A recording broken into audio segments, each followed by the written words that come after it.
ভক্তগোষ্ঠী সহিতে গৌরাঙ্গ জয় জয়।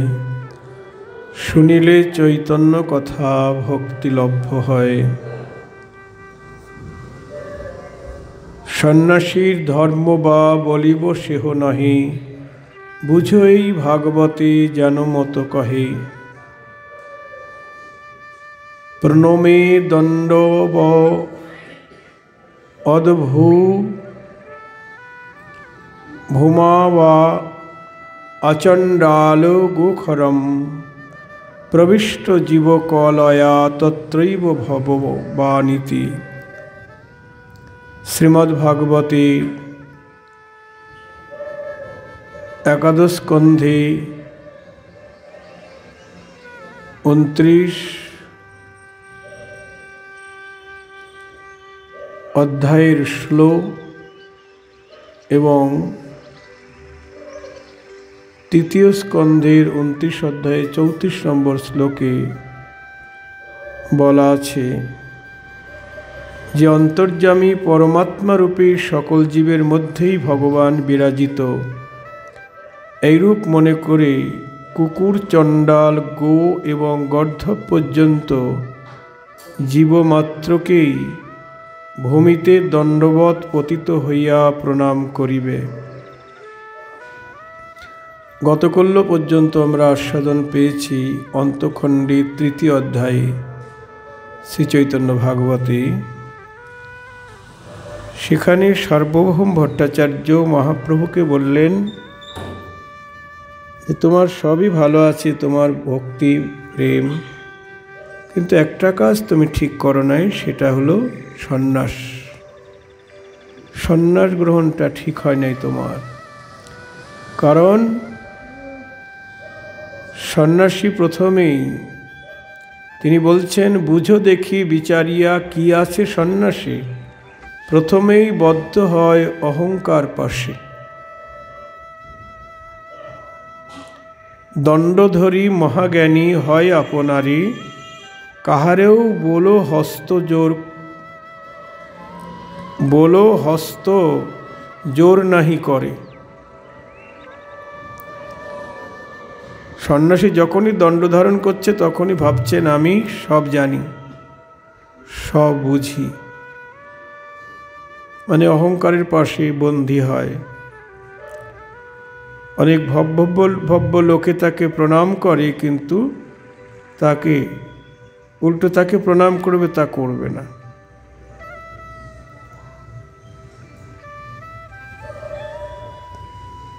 এখানে বলছেন ভাগবতে, ব্রাহ্মণাদি কুকুর চণ্ডাল অন্ত করি, দণ্ডবৎ করিবেক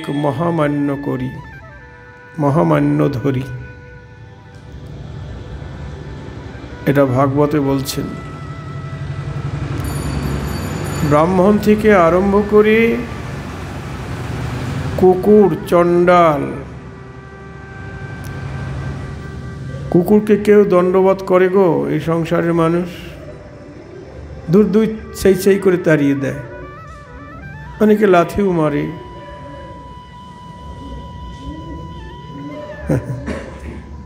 কিন্তু এখানে চৈতন্য ভাগবতে এখানে বলা আছে, ব্রাহ্মণ আদি কুকুর চণ্ডাল অন্ত করি, দণ্ডবৎ করিবেক মহামান্য করি।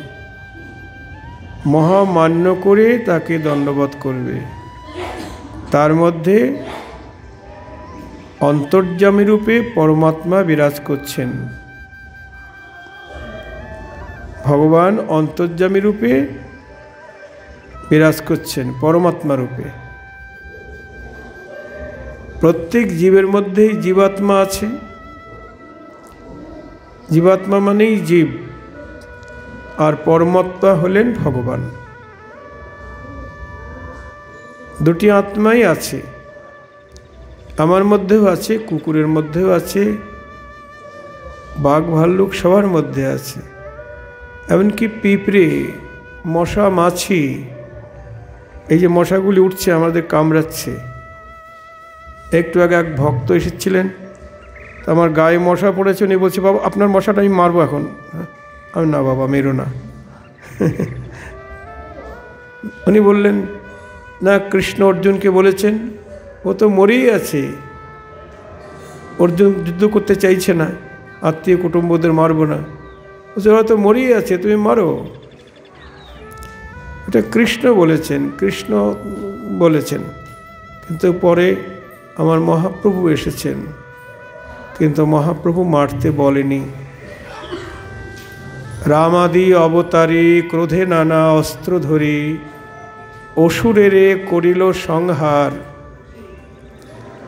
রাম অবতার, কৃষ্ণ অবতার, যত সব অবতার হয়েছেন, যত মানে অসুর, তাদেরকে কি করলেন? ক্রোধে নানা অস্ত্র ধরে সংহার করলেন, সবাইকে মেরে ফেললেন, মুণ্ডচ্ছেদন করলেন। রাম অবতারে কংস আদি অসুরগণকে নিধন করলেন, কৃষ্ণ অবতারে জরাসন্ধ, শিশুপাল, কংস এদেরকে নিধন করলেন। কিন্তু কলিযুগে গৌরাঙ্গ অবতারে এবে অস্ত্র না ধরিল, প্রাণে কারো না মারিল, প্রেম দিয়ে তারিল সংসার। এই করুণার অবতার। এই কলিযুগের অসুর অনেক ছিল, কিন্তু তাদের প্রাণে মারল না। এবং সবচাইতে অসুর স্বভাব জগাই মাধাই, তাদেরকে প্রাণে মারল না, প্রেম দিয়ে উদ্ধার করলেন। নিতাই গৌর হরি বল। তাই মহাজন পদাবলিতে বলছেন, আরো বলছেন কি, অমন গৌরাঙ্গ বিনে নাহি আর আমার, গৌরাঙ্গ বিনে নাহি আর হেন অবতার হবে কি হয়েছে, হেন প্রেম পরচার। হেন অবতার হবে কি হয়েছে, হেন প্রেম পরচার। এর আগে কখনো হয়েছে হেন অবতার?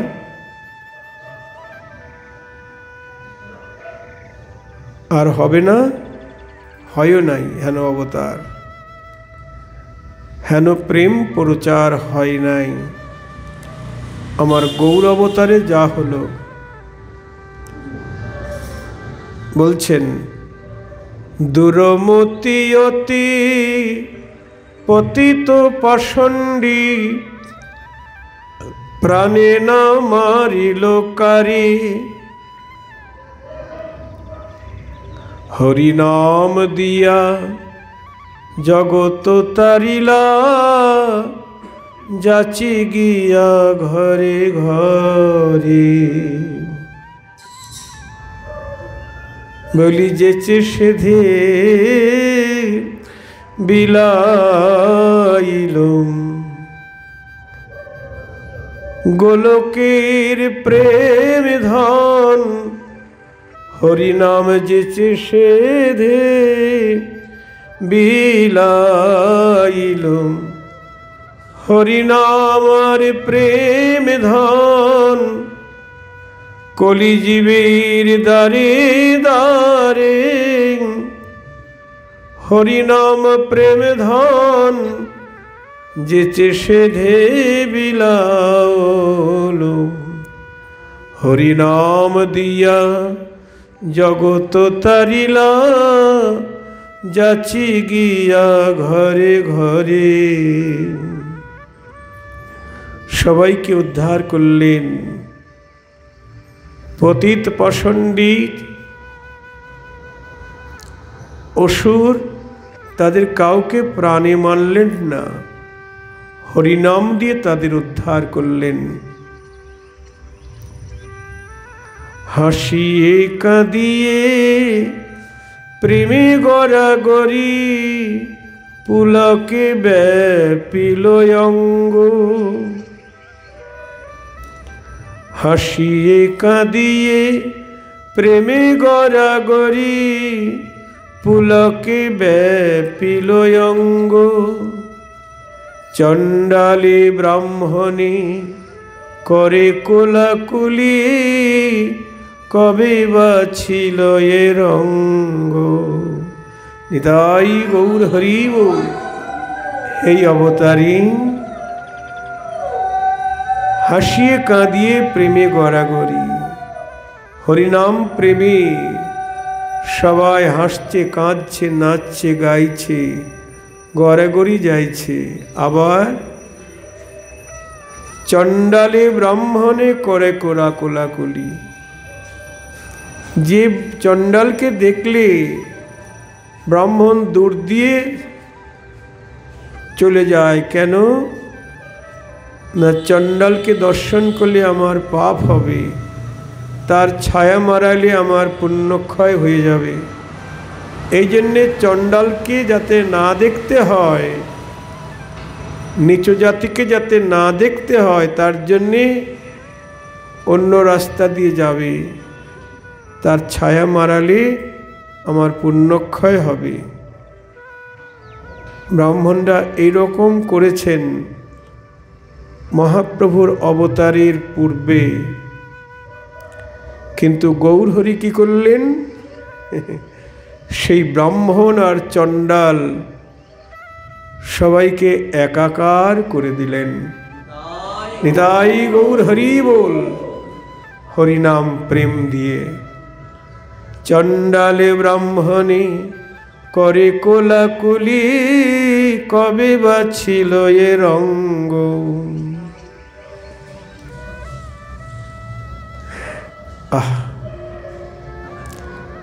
হাঁকিয়ে ডাকিয়ে খোল করো তালি গাইয়ে ধাইয়ে ফিরে, দেখিয়া সমন তরাস পাইয়ে কপাট হানিল দ্বারে। গৌরাঙ্গ পার্ষদগণ ভক্তগণ যখন উচ্চস্বরে হরিনাম সংকীর্তন করছেন খোল করতাল বাজিয়ে, ত্রিভুবন ভেদ করে যাচ্ছেন সেই হরিনামের ধ্বনি। যমরাজের পুরেও প্রবেশ করেছে ধ্বনি। যমরাজ শুনে ভাবছেন যে হরিনামের ধ্বনি যদি আমার এই রাজত্বে আসে, আমি যাদের নিয়ে রাজত্ব করছি, কাদের নিয়ে গো? সব পাপীদের নিয়ে। নরককুণ্ড চালাচ্ছেন। বলছে হরিনামের ধ্বনি যদি আমার এই নরককুণ্ডে প্রবেশ করে, একটা পাপীও থাকবে না, সব উদ্ধার হয়ে চলে যাবে। আমি কি নিয়ে রাজত্ব করবো? এই তাড়াতাড়ি দরজা বন্ধ কর। হাঁকিয়ে ডাকিয়ে খোল করো তালি গাইয়ে ধাইয়ে ফিরে, দেখিয়া সমন তরাস পাইয়ে কপাট হানিল দ্বারে। শুধু যমরাজ করছেন না, এখনো অনেক যমরাজ আছে গো, যারা হরিনামের ধ্বনি শুনলে ভয় পায়, তাড়াতাড়ি করে দরজা বন্ধ করে দেয়, মাইক বন্ধ করে দেয়। এই মাইক বন্ধ করো, আমাদের ঘুমের ব্যাঘাত সৃষ্টি হচ্ছে, আমাদের বাড়িতে লোক অসুস্থ, আমার ছেলে মেয়ে লেখাপড়া করতে পারছে না। ভাবুন, কিন্তু যখন ওই ডিজে বাজে, ডিজে না কি বলে, হ্যাঁ, তখন ওদের পড়াশোনার ব্যাঘাত হয় না, অসুস্থ শরীর সুস্থ হয়ে যায়। আর এই বাজনায় কোনো পারমিশনও দরকার হয় না। শুনেছি রাত 10টা থেকে ভোর 5টা পর্যন্ত নাইট কারফিউ শুরু হয়েছে। তাই পরশুদিন রাত্রিবেলায় আমরা এক জায়গায় প্রোগ্রাম করে পাঠ করে আসছিলাম গাড়ি করে, 10টার উপরে যদি চলে যায় তাহলে তো আমাদের আবার গাড়ি আটকে দেবে। কি করা যায়, 10টার মধ্যেই পৌঁছেছি। কিন্তু কালকে তো এদিকে ওই ডিজে বাজছিল প্রায় 11টা পর্যন্ত মনে হয় বেজেছে, 11টা 12টা বেজেছে, রাত্রি বেজেছে। এতে কোনো বিধিনিষেধ নাই। তাই এখনো হরিনামের ধ্বনিতে অনেকে কপাট বন্ধ করে, তাদের কান ঝালাপালা করে। এই নবদ্বীপের বুকেই আছে,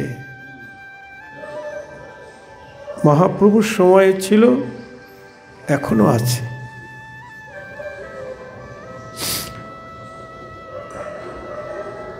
তাই গৌরহরি কি করলেন, সবাইকে হরিনাম প্রেম দিয়ে উদ্ধার করলেন।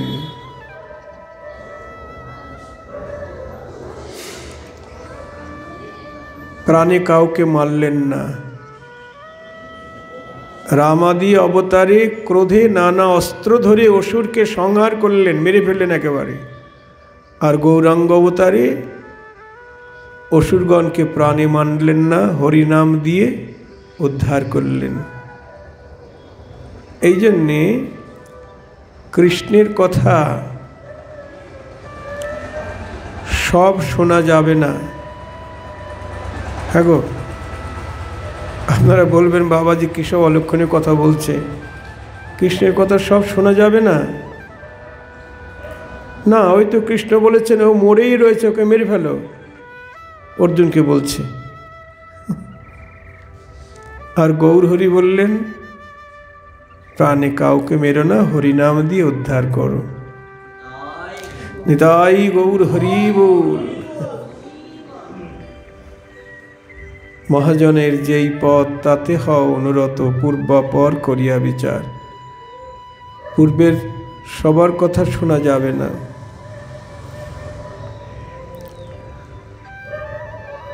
অনেক মহাজন মহাপুরুষ আছেন, তারা অনেক উপদেশ দিচ্ছেন, কিন্তু সব ক্ষেত্রে সব উপদেশ কার্যকরী নয়। যারা ভোগবাদী তাদের বিচার এক, আর যারা ত্যাগী তাদের বিচার আলাদা। কোনো মার্গ বলছেন শুধু ভোগ করো, আবার কোনো মার্গ বলছেন না ত্যাগ করো, ত্যাগই শান্তি। অনেকে বলে আগে ভোগ করে নি, হ্যাঁ, ভোগ করতে করতে তারপর ত্যাগ এসে যাবে আপনা হতে। তাই কখনো হয়? ভোগ করতে করতে আস্তে আস্তে ভোগ কমে যাবে? কমে গো না। আগুনে যদি ঘি ঢালা হয়, আগুন নেভে আরও দাউ দাউ করে জ্বলে। তেমনি আমাদের এই ভোগ, আহার, নিদ্রা, মৈথুন, এই তিনটিতে আমরা যত ঘি ঢালব তত আরও দাউ দাউ করে জ্বলবে। আহার যত বাড়াবেন বাড়বে, নিদ্রা যত বাড়াবেন বাড়বে, তেমনি মৈথুনও যত বাড়াবেন বাড়বে, যে কমবে না। তাই ত্যাগ করতে হবে। অনন্ত জন্ম ভোগ করেছি, যখন শিয়াল, কুকুর, বাঘ, ভাল্লুক, কীট পতঙ্গ, পশু পাখি ছিলাম, অনন্ত জন্ম, কোটি কোটি জন্ম, তখন তো শুধু ভোগই করেছি। আহার, নিদ্রা, মৈথুন ছাড়া আর কোনো কর্ম ছিল না। ওই জন্মে তো হরিভজন করার সুযোগ ছিল না গো। এবার ভাবযোগ্য জন্ম পেয়েছি, গৌর গোবিন্দ ভজনীর জনম। হে আদ্যে গৌর গোবিন্দের সেবা করার সুযোগ। ফুল তুলে ফুলের মালা গাঁথব, গৌর গোবিন্দের চরণে তুলসী মাখিয়ে দেব, মালা গেঁথে পরাবো, এই হাত দিয়ে। এটা বৈষয়িক কর্ম করার জন্যই হাত নয়। এই চোখ দুটি আজেবাজে সৌন্দর্য দেখার জন্য নয়, গোবিন্দ দর্শনেই এই নয়নের সার্থকতা। রাধারানী অভিসারে যাবেন, তখন সখীরা বলছেন, রাধে তাড়াতাড়ি বেশভূষা পরে নে, নাহলে বাঁশি বেজে উঠলে আর তোর ধৈর্য থাকবে না, তখন পাগল হয়ে যাবে। রাধারানী বলছেন, সখী কাজ কি ভূষণে সই, কাজ কি ভূষণে, কাজ কি ভূষণে সই, কাজ কি ভূষণে, মন যে করে স্বামীর তরে, পরাণে তা জানে। স্বামীর জন্য যে আমার মন কেমন করে রে, আমার পরাণ জানে আর আমি জানি। আমার নয়ন ভূষণ শ্যাম দর্শন, শ্রবণ ভূষণ গুণে, নয়ন ভূষণ কি শ্যাম দর্শন। গোবিন্দ বদন দর্শনই আমার নয়নের ভূষণ। আমরা নয়নে কি ভূষণ পরি গো? কাজল।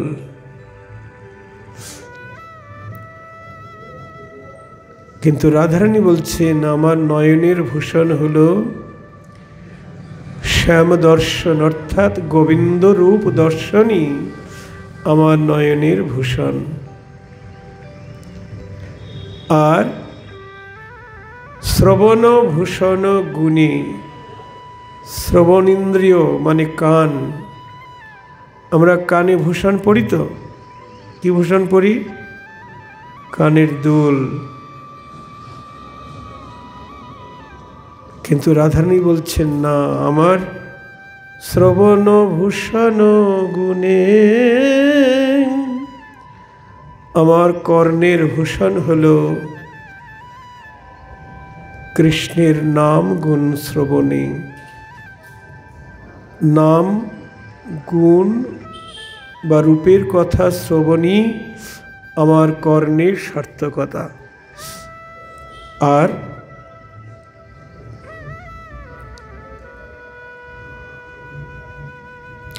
করের সেবন, করের ভূষণ,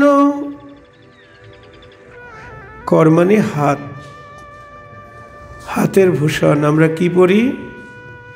চুড়ি, বালা, আংটি, কত কি পরি। কিন্তু রাধারানী বলছেন, আমার করের ভূষণ শ্রীপদ সেবন, আমার করের ভূষণ শ্রীপদ সেবন, বদন ভূষণ নামে, শৈবদন ভূষণ নামে। আর আমার করের ভূষণ, হাতের ভূষণ কি জানিস? গোবিন্দের পদ সেবায় আমার হস্তের ভূষণ, গোবিন্দের পদ সেবা আমার হস্তের ভূষণ। অন্য ভূষণে কাজে নাই সখী, গোবিন্দের পদ সেবায় আমার হস্তের ভূষণ। আর বদনে আমরা ভূষণ পরি কি গো? বদন মানে ঠোঁট, ঠোঁটে কি ভূষণ পরি? ইংরাজিতে বলে লিপস্টিক, বাংলায় কি বলে জানি না।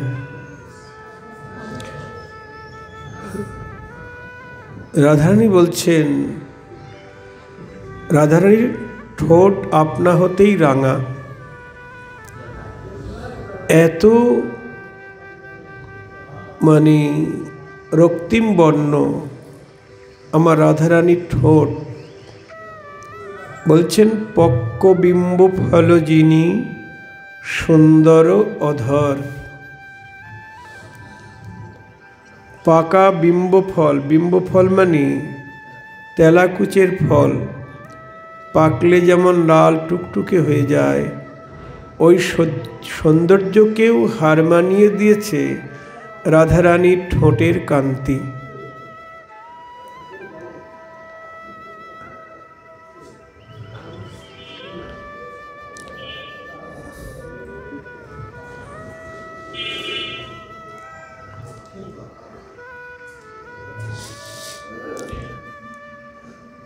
তাই সেই বদনে আলাদা করে আর ভূষণের দরকার হয় না। তবু সখীরা পড়ায়। কেন পড়ায়? কিছু লীলা দর্শন করার জন্যে। গোবিন্দ রাধারানীর অধরে যখন চুম্বন করেন তখন উনার ঠোঁটে লেগে যায় ওইটা। লেগে গেলে আবার ওই বদন শুধু ঠোঁটেই চুম্বন করে না, আবার চিবুকেও গালেও চুম্বন করে, মাথার ঘ্রাণ নেয়, খুব সুন্দর লাগে রাধারানীকে।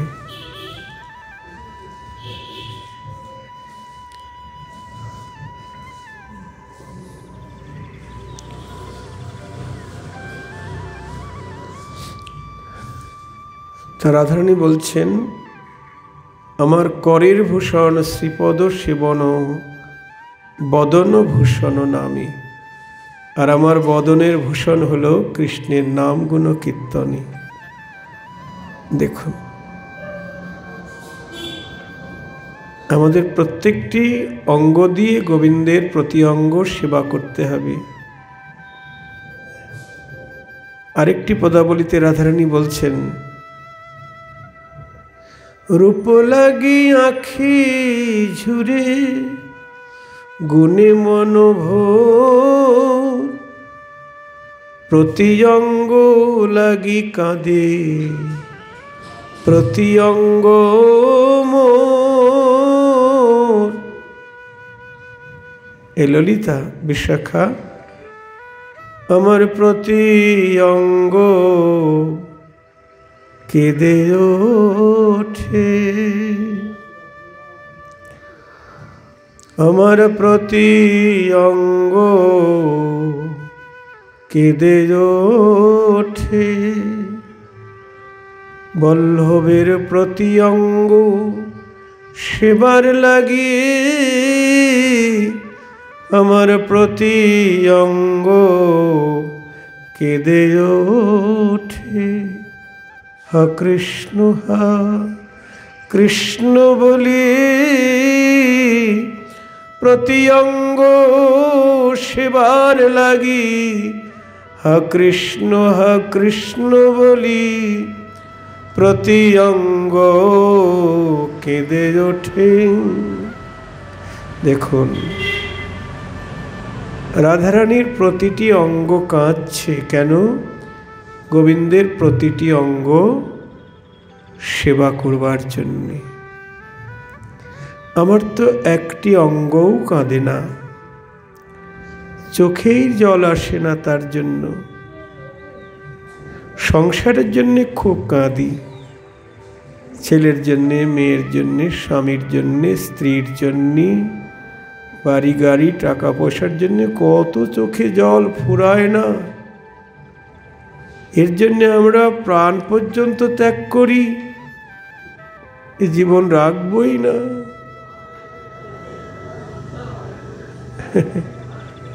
কিন্তু গোবিন্দের জন্য দু ফোঁটা চোখের জল ফেলতে পারি না। নিতাই গৌর হরি বল। কখনো দুঃখ অনুভব হয় না, এ দেহ যে কৃষ্ণ সেবায় লাগলো না। নরোত্তম ঠাকুর মহাশয় বলছেন, হরি হরি বিফলে জনম গুয়াইনু, মনুষ্য জনম পাইয়া রাধা কৃষ্ণ না ভজিয়া, জানিয়া শুনিয়া বিষ খাইনু। জয় রাধে। মনুষ্য জনম পাইয়া রাধা কৃষ্ণ না ভজিয়া, জানিয়া শুনিয়া বিষ খাইনু। গোলকের প্রেম ধন হরিনাম সংকীর্তন, রতি না জন্মিল কেনে তাই। তাতে রতিমতি হলো না হরিনাম সংকীর্তনে। সংসার বিষানলে দিবানিশি হিয়া জলে,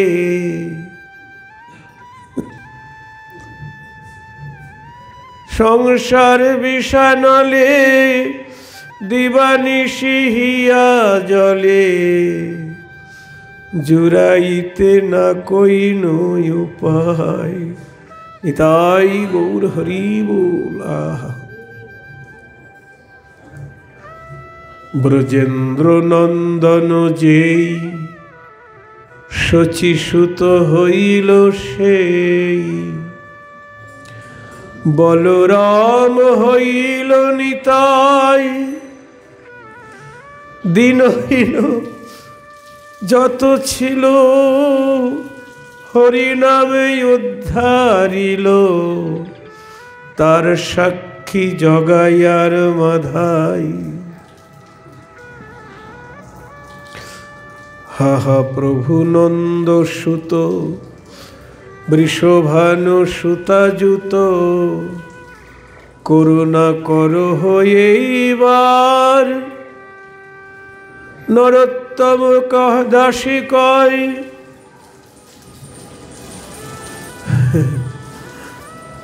দেখি শুনি লাগে ভয়, তরাইয়ার লহ নিজ পাশ।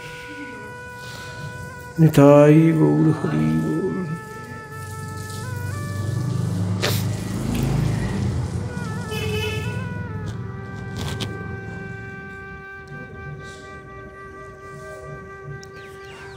তাই এ জনম গোবিন্দ ভজনের জন্যে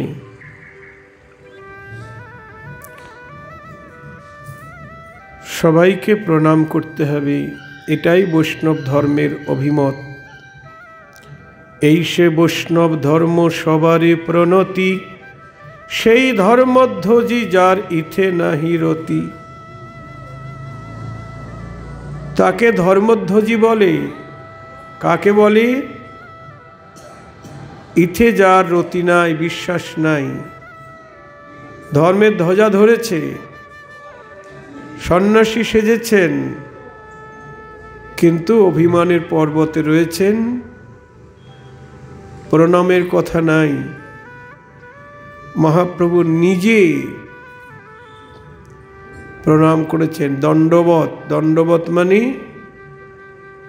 দণ্ড মানে লাঠি, দণ্ডবত প্রণাম। কেমন ভাবে প্রণাম করতে হবে? দণ্ডবত, দণ্ড মানে লাঠি। লাঠিকে দাঁড় করিয়ে ছেড়ে দিলে কি হয়? শটাং হয়ে পড়ে যায়। ঠিক ওই রকম প্রণাম করতে হবে সাষ্টাঙ্গে। হাত জোরে পঞ্চাঙ্গেও প্রণাম হয়, হাঁটু গাড়া দিয়ে প্রণাম করতে হয় পঞ্চাঙ্গে। আবার অনেকে এক হাত জোর করে প্রণাম করে, আবার অনেকে এক হাতে প্রণাম করে, এক আঙ্গুলে প্রণাম করে।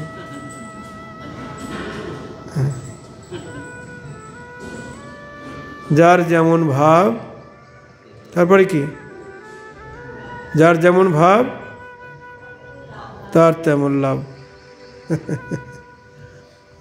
যার যেমন যতটুকু ভক্তি তার ততটুকুই প্রাপ্তি।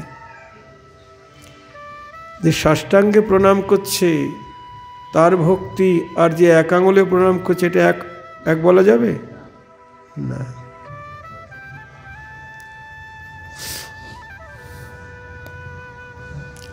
এখানে বলছেন ব্রাহ্মণ চণ্ডাল আদি কুকুর অন্ত করি দণ্ডবৎ করিবেক বহুমান্য ধরি। এই সে বৈষ্ণব ধর্ম সবারে প্রণতি, সেই ধর্মধ্বজি যার ইথে নাহি রতি। যে এইসব কথা মানে না তাকে ধর্মধ্বজি বলছেন, ধর্মের ধ্বজা ধরে আছে। শিখা সূত্র মুড়াইয়ে ঘুচাইয়া সবে এই লাভ, নমস্কার করে আসি মহাভাগ।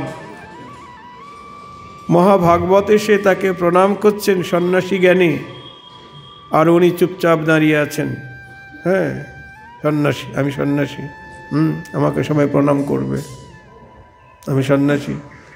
ওরা সংসারী, ওদের কেন প্রণাম করব আমি গৃহস্থ।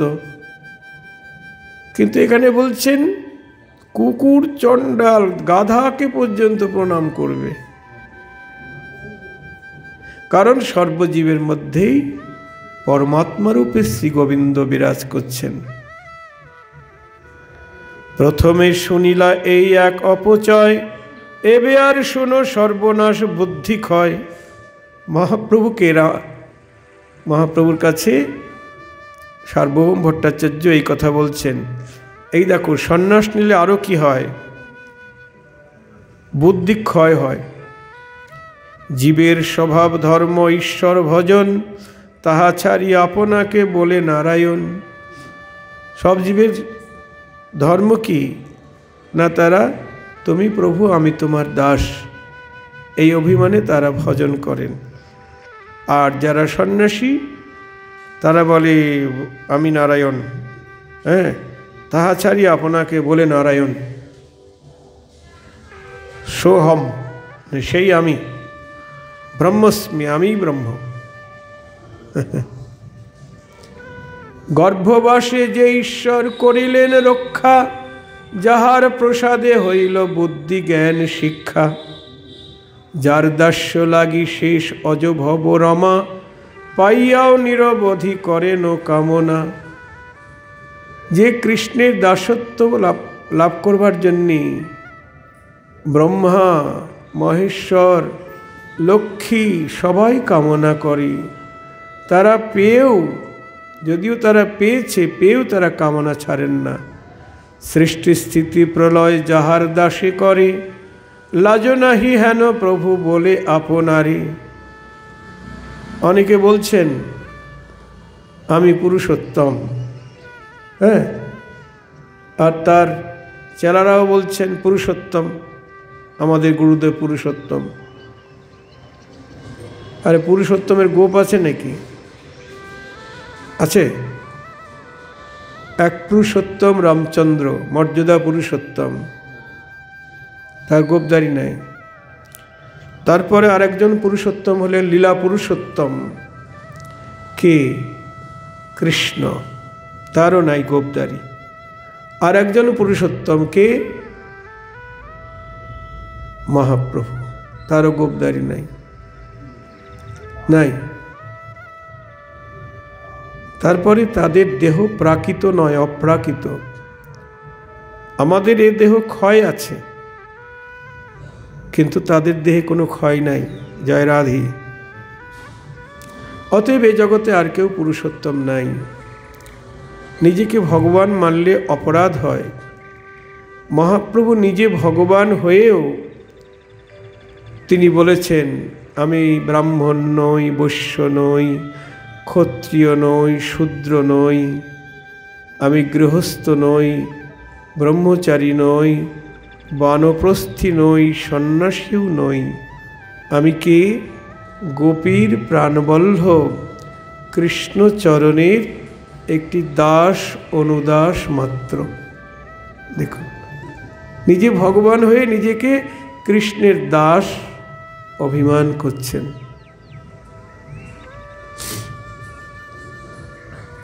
এই জন্য আমাদের সবাইকেই কৃষ্ণদাস অভিমান করতে হবে।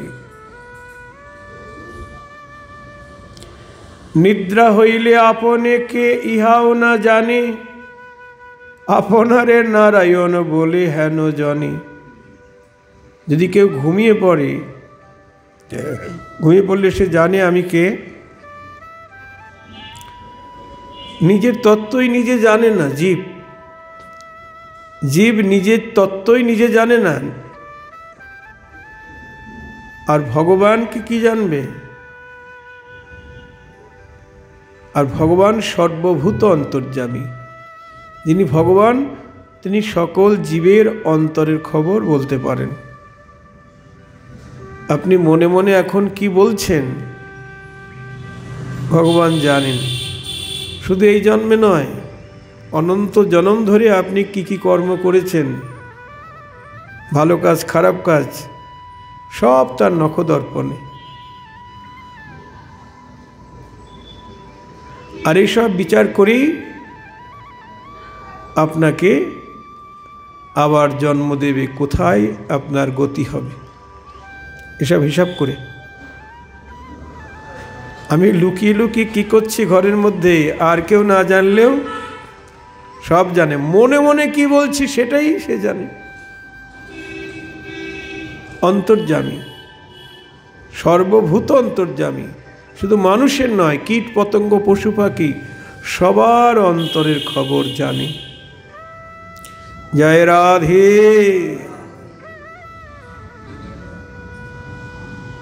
এই জন্যে আর অনেকে নিজেকে নারায়ণ বলছেন, আমি রঘুনাথ ভাব গিয়া, হ্যাঁ আমি বাসুদেব, এসব বলছেন। কখনো এটা বলতে নাই।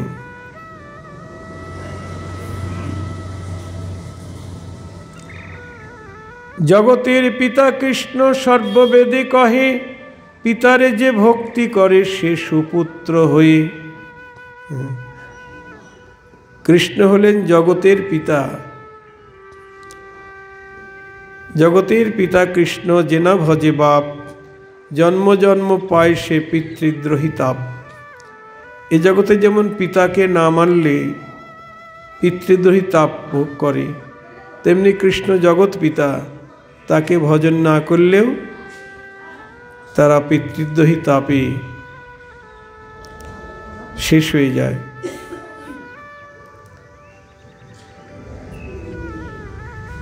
গীতায় অর্জুনকে কৃষ্ণ বললেন, পিতামহস্য জগত মাতা ধাতা পিতামহ।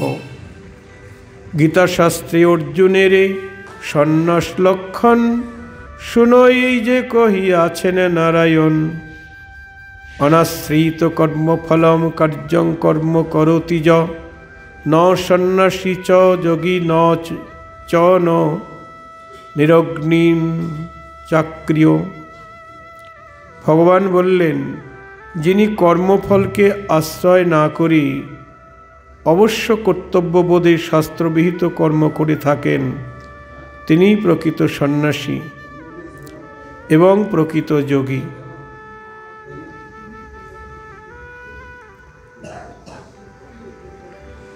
ভগবান বলছেন যে যিনি কর্মফলকে আশ্রয় না করে অবশ্য কর্তব্যবোধে শাস্ত্রবিহিত কর্ম করে থাকেন, তিনিই প্রকৃত সন্ন্যাসী, প্রকৃত যোগী। শুধুমাত্র অগ্নিহোত্রাদি কর্ম ত্যাগকারী, অর্থাৎ দেবোদ্দেশ্যে মন্ত্র উচ্চারণপূর্বক অগ্নিতে ঘৃতাদি ক্ষেপণরূপ ইষ্টকর্ম পরিত্যাগ করে সন্ন্যাসীর বেশ ধারণকারী ব্যক্তি সন্ন্যাসী নহেন। শুধু হোম যজ্ঞ এটা সেটা করব, এটা সে প্রকৃত সন্ন্যাসী নয়। শুধু কর্মত্যাগকারী ব্যক্তিও যোগী নহেন।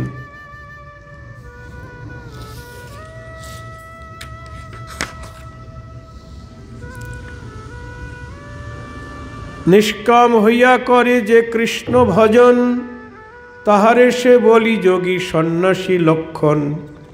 এই দেখুন বলছেন, নিষ্কাম হয়ে যে কৃষ্ণ ভজন করে, তাহারে সে বলি যোগী সন্ন্যাসী লক্ষণ। নিষ্কাম হয়ে যে কৃষ্ণকে ভজন করে সেই যোগী, সেই সন্ন্যাসী। চৈতন্য চরিতামৃতে বলা আছে, কৃষ্ণ ভক্ত নিষ্কাম অতীব শান্ত, ভুক্তি মুক্তি সিদ্ধি কামী, সকলই অশান্ত। খুব মূল্যবান কথা। কৃষ্ণ ভক্ত নিষ্কাম, যারা শুদ্ধ কৃষ্ণ ভক্ত তাদের অন্তরে কোনো কামনা নেই। নিষ্কাম মানে কোনো কামনা নেই, তারা কেবল কৃষ্ণের সুখেই সুখী। কৃষ্ণ কিকে কিসে সুখ পাবে, ওই যে একটু আগে বলা হলো যে সমস্ত দেহ মন প্রাণ দিয়ে গোবিন্দের সেবা করব। রাধারানী বলছেন, আমার প্রতিটি অঙ্গ কাঁদছে গোবিন্দের প্রতিটি অঙ্গ সেবার জন্য। দেখুন, আমার তো একটি অঙ্গও কাঁদে না। তাহলে কৃষ্ণের সঙ্গে ভালোবাসা হয়েছে? সংসারের জন্যে মন খুব কাঁদে, কত কাঁদি সংসারের জন্য। আমার ছেলেটা এরকম, আমার মেয়েটা ওই রকম, আমার এটা হলো না সেটা হলো না, এর জন্য কত কাঁদি, চোখের জল ফেলি। কিন্তু এ দেহের দ্বারা গোবিন্দ ভজন হলো না, এই জন্য একটু চোখের জল ফেলি না। কৃষ্ণ ভক্তের অন্তরে একমাত্র কামনা কৃষ্ণ সেবা কামনা। কৃষ্ণ ভক্ত নিষ্কাম অতীব শান্ত, ভুক্তি মুক্তি সিদ্ধি কামী, সকলই অশান্ত। কৃষ্ণ ভক্তের কোনো কামনা নেই, অতএব শান্ত, ছোটাছুটিও নেই, তারা ছোটাছুটি করে না। যাদের কোনো কামনাই নাই তারা ছোটাছুটি করবে কেন? যাদের কামনা আছে তারা বিভিন্ন জায়গায় ছোটাছুটি করছে। কারা? বলছেন ভুক্তি মুক্তি সিদ্ধি কামী, যাদের ভোগ বাসনা আছে। এই সংসারের সুখভোগ আবার স্বর্গের সুখভোগ। জয় রাধি। তা সুখভোগের জন্য আমরা কি করছি? বাড়ি করছি, গাড়ি করছি, তাই তো? সুখভোগের জন্য তো এই যে কত মোটা মোটা কাপড় চোপড় পরেছি, কেন? শীত যাতে না লাগে। এই দেহকে সুখ দেবার জন্যে, এই দেহকে সুখ দেবার জন্যে, নিজের সুখের জন্যে। এটা কিন্তু কৃষ্ণ সুখের জন্যে নয়, নিজের সুখের জন্যে। এসি গাড়ি, এসি বাড়ি, এসি দোকান, এই দেহকে সুখ দেওয়ার জন্য।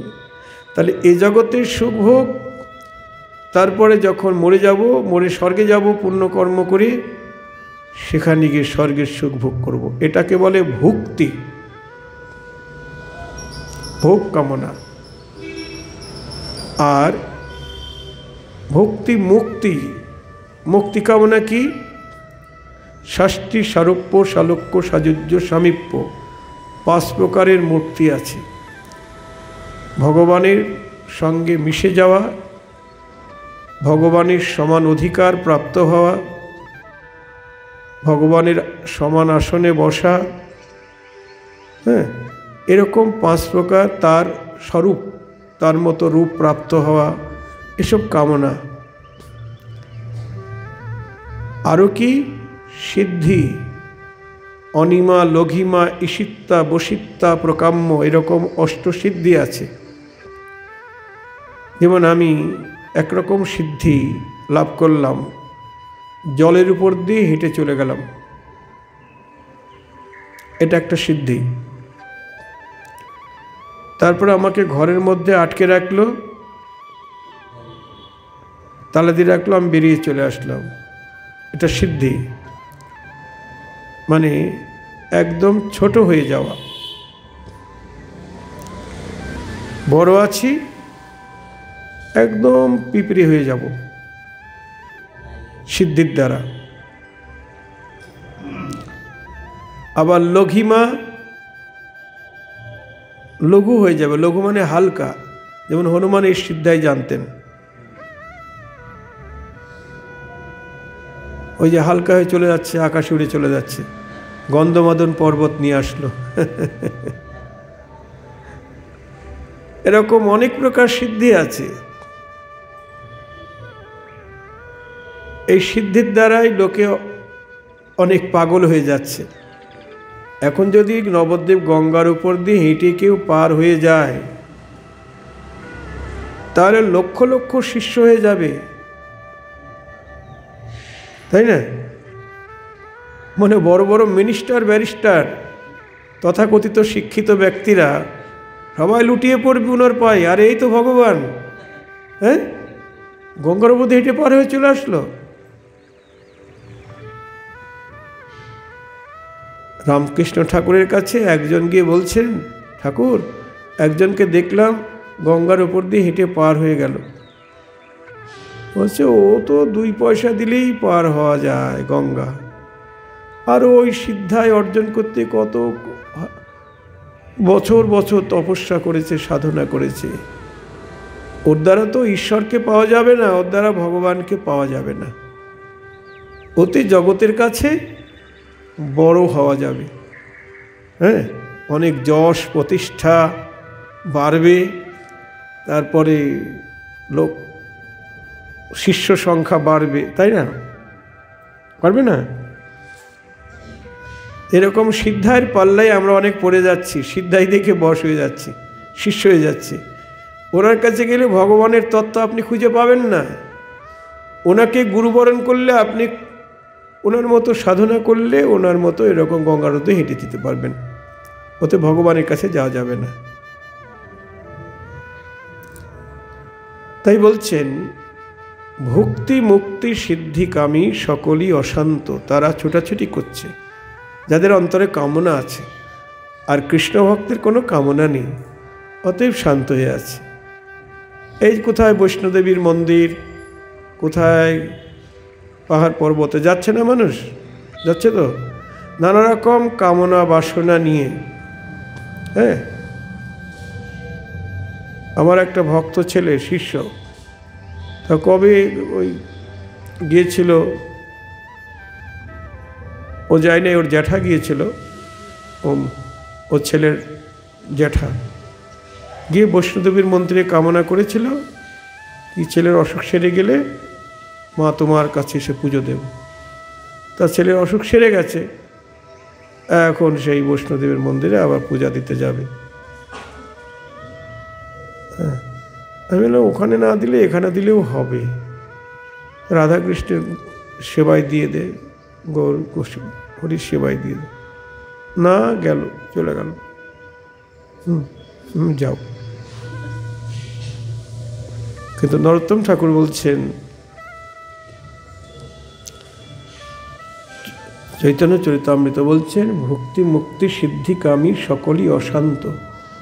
কৃষ্ণ ভক্তের অন্তরে কোনো কামনা নেই, তাদের চাওয়া পাওয়া নাই, তো তারা কিচ্ছু চায় না। ঠাকুর রামকৃষ্ণ বলেছেন, ওরে মায়ের কাছে কিছু চাইতে নাই। আপনারা জানেন তো, আমি তো রামকৃষ্ণ ঠাকুরের কথা কিছু জানি না। চাইলে কম পড়ে যায়। একটা দৃষ্টান্ত দিয়েছেন কি, একজন রাজা দরিদ্র প্রজাদেরকে ডেকে বলছেন, তোমাদের কার কি অভাব অভিযোগ আছে আমার কাছে বলো, সবার অভাব পূর্ণ করে দেব। তা সবাই যার যা কামনা বলছেন, কেউ বলছে মেয়ের বিয়ে হচ্ছে না, এই মন্ত্রী ওকে মেয়ের বিয়ের টাকা দিয়ে দাও। কেউ বলছেন আমার বন্যায় ঘর টর পড়ে গেছে, ওকে ঘর মেরামতির টাকা দাও। এরকম যে যা চাইছে রাজা সবাইকে দিয়ে দিচ্ছেন। সবাই চলে গেছে, তা প্রাসাদের এক কোণে এক ভিখারি বসে আছে। রাজা বলছে, এই তুমি কিছু চাইলে না? ভিখারি বলছে, না মহারাজ, আমার কিছু দরকার নেই। ভাবুন, ভিখারি বলছেন আমার কিছু দরকার নেই, রাজা বলছেন তা হয় নাকি? হ্যাঁ, আমাদের মুখ্যমন্ত্রী যেমন অনেক কিছু দিচ্ছে না আমাদের, লক্ষ্মীর ঘর, তারপরে কত কি গো। হ্যাঁ, তা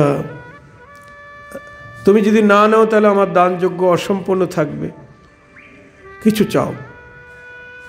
তা ভিখারি বলছেন, আপনার যখন এত ইচ্ছা, তা আপনার ওই চরণ ধুলি একটু আমার বাড়িতে দিবেন। আরে কি বোকা তুমি, পায়ের ধুলি নিয়ে কী করবে? কিছু ধনজন চাও? না, ওইটুকু পেলেই হবে। আচ্ছা ঠিক আছে, তোমার বাড়িতে একদিন যাওয়া হবে। মন্ত্রী একটা তারিখ লেখো ডায়েরিতে। মন্ত্রী তারিখ লিখলেন ডায়েরিতে। মন্ত্রী বলছেন, রাজামশাই তারিখ লিখলাম, কিন্তু ওর বাড়িতে যে আপনি যাবেন, ওর তো ঘরই নাই, পাতার কুটিরে থাকে। তাই? না না, আমার রাজত্বে এরকম হতে পারে না, তুমি শিগগির তাড়াতাড়ি ঘর বানিয়ে দাও। তা রাজামশাই যেখানে যাবেন সপার্ষদ, সেখানে ঘরটা তো যেমন তেমন হতে পারে না গো। হ্যাঁ, বিশাল বাড়ি হয়ে গেল। মন্ত্রী বলছেন, বাড়ি হয়ে গেছে, কিন্তু আপনার ট্যাক্সি তো যাবে না ওর বাড়ি পর্যন্ত, জলকাদার রাস্তা। যত তাড়াতাড়ি পারো একটা পাকা রাস্তা তৈরি করে দাও, যাতে গাড়িটা যেতে পারে। পাকা রাস্তা হয়ে গেল, কিন্তু আপনি যে পাত্র মিত্র নিয়ে যাবেন, আপনার সেবা আপ্যায়ন কে করবে? ওর তো কেউ নাই। তারা কাজ করো, কিছু দাস দাসী সেবক দিয়ে দাও, আর কিছু টাকা পয়সা দিয়ে দাও। এবার রাজামশাই নির্দিষ্ট দিনে ভিখারির বাড়িতে পায়ের ধুলি দিতে এলেন। আপনারা ভাবুন, যারা মেয়ে বিয়ের টাকা চেয়েছিল ওই পর্যন্ত, ঘর মেরামতির টাকা ওই পর্যন্ত, হ্যাঁ, আর সামান্য চরণধুলির আশায় বাড়ি ঘর, পাকা রাস্তা, তারপর দাস দাসী, টাকা পয়সা সব তো পেলই, সবার উপরে সব পার্ষদ রাজামশাইয়ের নিজের গৃহে পদধূলি। তা আমরা যদি গৌর গোবিন্দের কাছে ধনং দেহি, যশ দেহি, যশ পুত্রং দেহি, এটা দেহি ওটা দেহি, এই দেহি দেহি না করি, শুধু যদি আমরা গোবিন্দের চরণ কামনা করি, হে গৌরহরি, তোমার কাছে কিচ্ছু চাই না।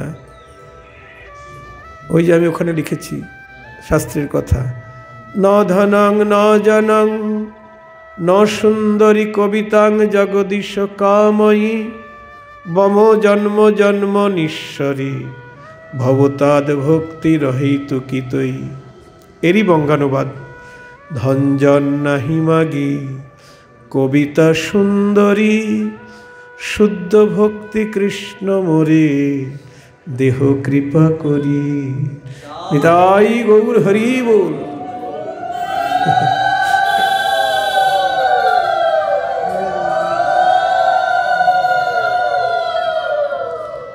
শুদ্ধ ভক্তি, কৃষ্ণচরণের শুদ্ধ ভক্তি থাকলে মানে গোবিন্দকে পেলে তো সব পাওয়া হয়ে যায়। সর্বসিদ্ধি গোবিন্দ চরণ। নরোত্তম ঠাকুর বলছেন, সর্বসিদ্ধি গোবিন্দ চরণ, গোবিন্দের চরণেই সর্বসিদ্ধি। তাই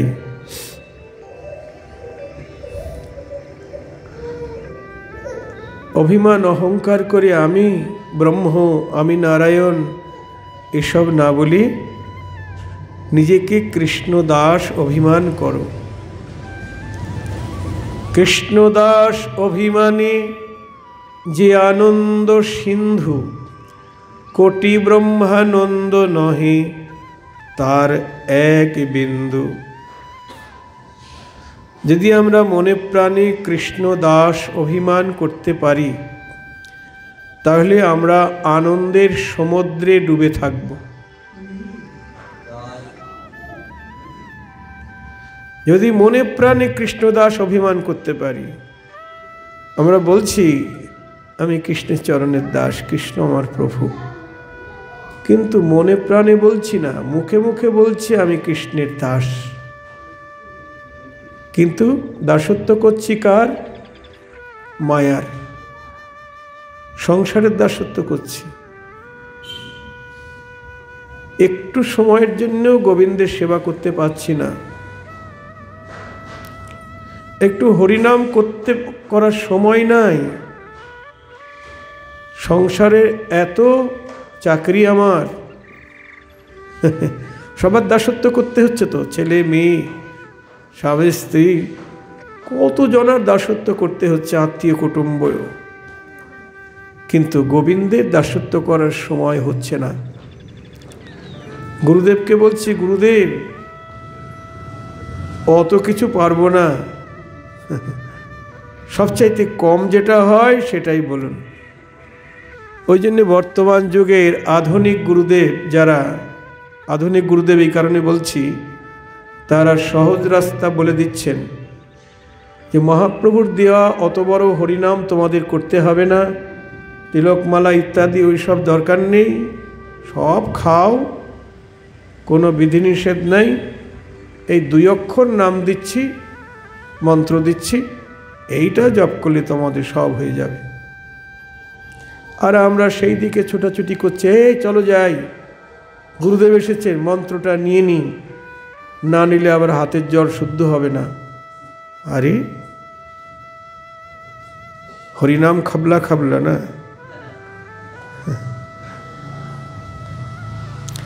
মহাপ্রভু ছাড়া কলিযুগে কেউ ভগবান নেই, মহাপ্রভুই কলিযুগের ভগবান, যেমন তেমন ভগবান নয়, সমস্ত ভগবানের ভগবান, রাধাকৃষ্ণের মিলিত তনু আমার মহাপ্রভু বা গৌর হরি, তার যেই মত সেই মতই সার। এই জন্য বলছেন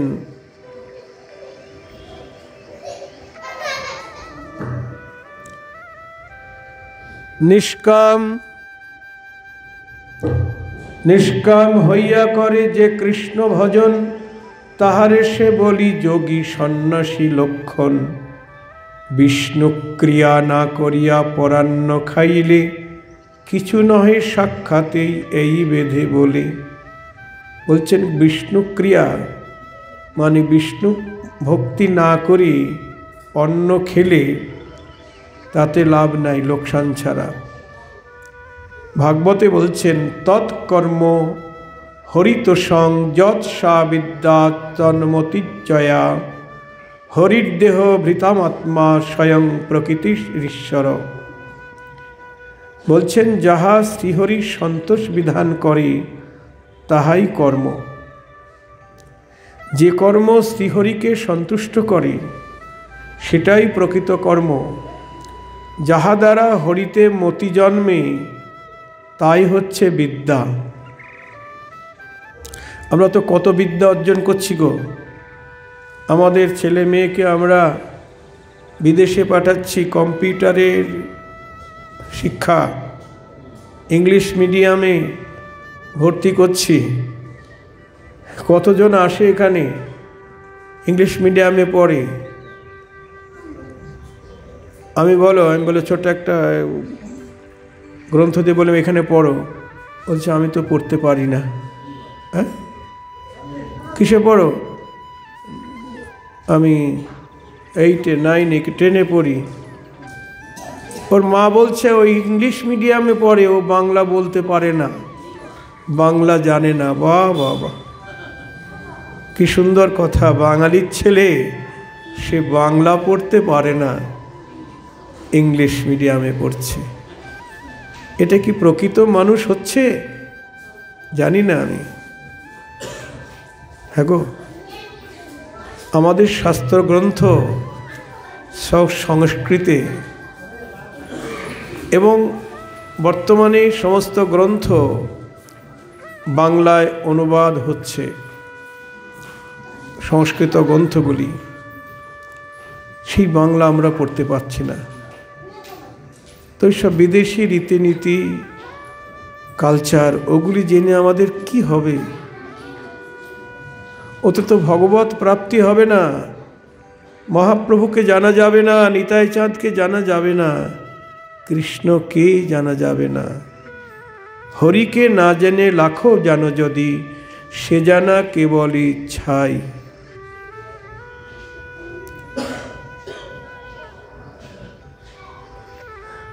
তাই বলছেন সেই বিদ্যা শ্রেষ্ঠ। কি বলছেন? যাহা দ্বারা হরিতে মতি জন্মে, তাহাই হচ্ছে শ্রেষ্ঠ বিদ্যা। রামানন্দের সঙ্গেও মহাপ্রভুর আলাপ হয়েছে, চৈতন্য চরিতামৃতে আছে। প্রভু কহে কোন বিদ্যা বিদ্যা মধ্যে সার, রায় কহে কৃষ্ণ ভক্তি বিদ্যা বিনা বিদ্যা নাহি আর। নিতাই গৌর হরি বল। কৃষ্ণ ভক্তি বিদ্যা বিনা বিদ্যা নাহি আর। যে বিদ্যার মধ্যে কৃষ্ণ ভক্তি নাই, সে বিদ্যা বিদ্যা নয়। কেননা শ্রীহরি হচ্ছেন দেহধারী জীবমাত্রেরই আত্মা, পরমাত্মা। অন্য কাহারও বা অন্য কিছুরই অপেক্ষা না রাখিয়া তিনি নিজেই সকলের কারণস্বরূপ এবং ঈশ্বর অর্থাৎ নিয়ন্তা। তাহারে সে বলি ধর্ম কর্ম সদাচার, ঈশ্বরে সে প্রীতি জন্মে সম্মত সবার। তাহারে সে বলি বিদ্যা মন্ত্র অধ্যয়ন, কৃষ্ণপদ পদ্মেতে করায় স্থির মন। সবার জীবন কৃষ্ণ জনক সবার, হেন কৃষ্ণ যে না ভজে সর্বব্যর্থতার। যদি বলো শঙ্করের মত সেহ নহে, তার অভিপ্রায় দাস্য তারি মুখে কহে। শঙ্কর তিনিও কৃষ্ণের দাসত্ব কামনা করেছেন। শঙ্করাচার্য,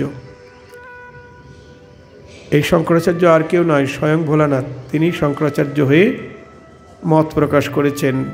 সত্যপি ভেদাবগমে নাথ তবাহং ন মামকি নস্তম, সমুদ্র হি তরঙ্গ কচ্চন সমুদ্র ন তারঙ্গ।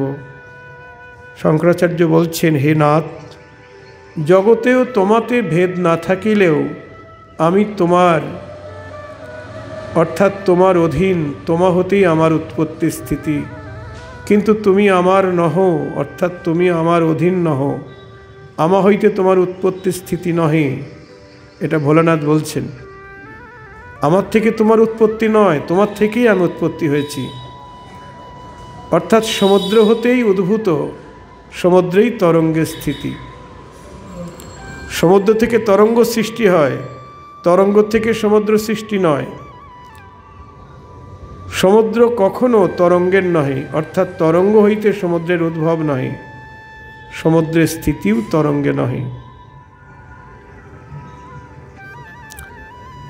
যদ্যপি জগতে ঈশ্বরে ভেদ নাই, সর্বময় পরিপূর্ণ আছে সর্বঠাই। তবু তোমা হইতে সে হইয়াছি আমি, আমা হইতে নাহি কভু হইয়াছ তুমি। যেন সমুদ্রের সে তরঙ্গ লোকে বলে, তরঙ্গের সমুদ্র না হয় কোনো কালে। অতএব ওই যারা বলছেন সোহম, মানে সেই আমি, নিরাকার ব্রহ্মবাদী যারা জ্ঞানমার্গের সাধক, তারা বলছেন তো সেই আমি ব্রহ্ম। না,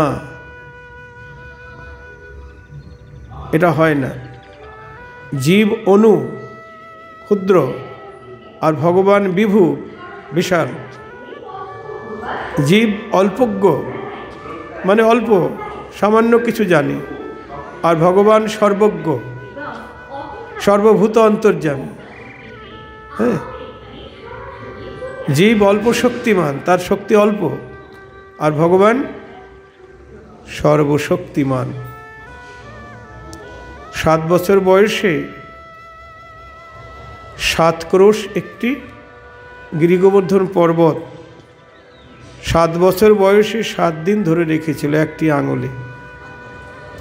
7 বছর বয়সে 7 দিন 7 রাত্রি ধরে রেখেছিলেন, এটা ভাগবতে আছে। এই যুক্তিবাদী জগতে লোকেরা তারা মানবে না, বলে এইসব কাল্পনিক।